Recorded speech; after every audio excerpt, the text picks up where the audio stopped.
Hey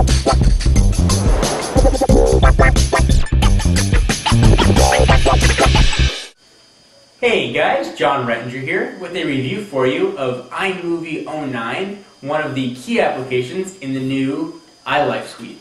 So I unboxed and purchased iLife just about a week ago, and I've had a real nice chance to use most of the applications. But this video I want to just talk about the one that's really most important to me and that I use every day, iMovie 09. I use iMovie for editing all my videos, creating all my videos, post-production on the videos. Really anything that's had to do with YouTube has gone through iMovie. Whether it's been iMovie HD, iMovie 08, or now iMovie 09, I've been using it for quite a while. I think I've got a nice sense of perspective about how the product has evolved to where it is now. When Apple first announced iMovie 09 and the whole iLife 09 suite at Macworld, I was really excited, but cautiously optimistic. So let me share with you guys some of my initial impressions. First off, the key feature for me and the reason I ran out to go get this was image stabilization.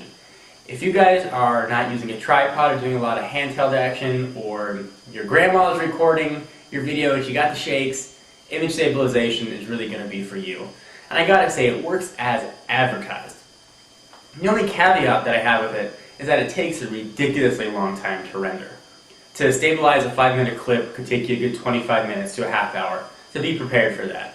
I did a little bit of research on it, and it appears that the program actually re-renders the video pixel by pixel, which I guess it makes sense that it takes so long. It's a very impressive technology, and I consider it to be a pro feature that Apple included in a consumer application. So really kudos to them for that. It really, again, works as advertised and came away extremely impressed. If shaky camera is something that you experience, iLife 09 is a reason to go out and get it, just for that feature alone. Absolutely fantastic, and I couldn't be happier with it. So the other features that Apple's touting is the Indiana Jones style maps, which I'll probably never use, and you guys maybe will use once or twice. Not that helpful. They also included some green screening action, which I think is really cool. So you can take a wall behind you or any sort of green surface, you can buy a green screen sheet for 30 bucks on Amazon, and you can make it look like you're anywhere. I've been playing around with it, and it really does work quite well, although I'm not so comfortable with it yet that I want to use it in my videos. So as you guys can see, still plain old white behind me. But another professional level feature that Apple included in a consumer product. So very happy about that. One of the features in iMovie HD, which is actually kind of iMovie 06, that I really liked was a timeline. It made editing and creating your clips really easy. You're able to visually see kind of where you stood in your editing process. Apple totally eliminated that with iMovie 08, much to the chagrin of a lot of editors. But they sort of brought it back and made amends with iMovie 09. What they did was they added this precision editor, which isn't a timeline, but it makes editing and cutting clips much easier and still gives you a visual representation of where you guys are at in your editing process. So I was very happy to see that sort of brought back. It makes it so much simpler to cut, add some sound, do voiceover work, whatever you want to do in iMovie. So I was very happy that kind of Apple fixed what I consider to be their big mistake that they made the first go around.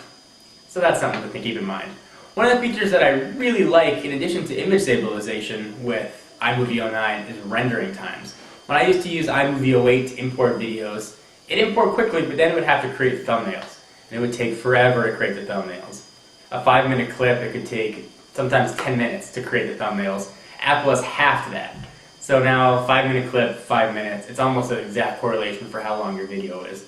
So that is really nice to see. Not that I'm that impatient that I can't wait an extra few minutes, but it is nice to have your time back that you can spend editing your video.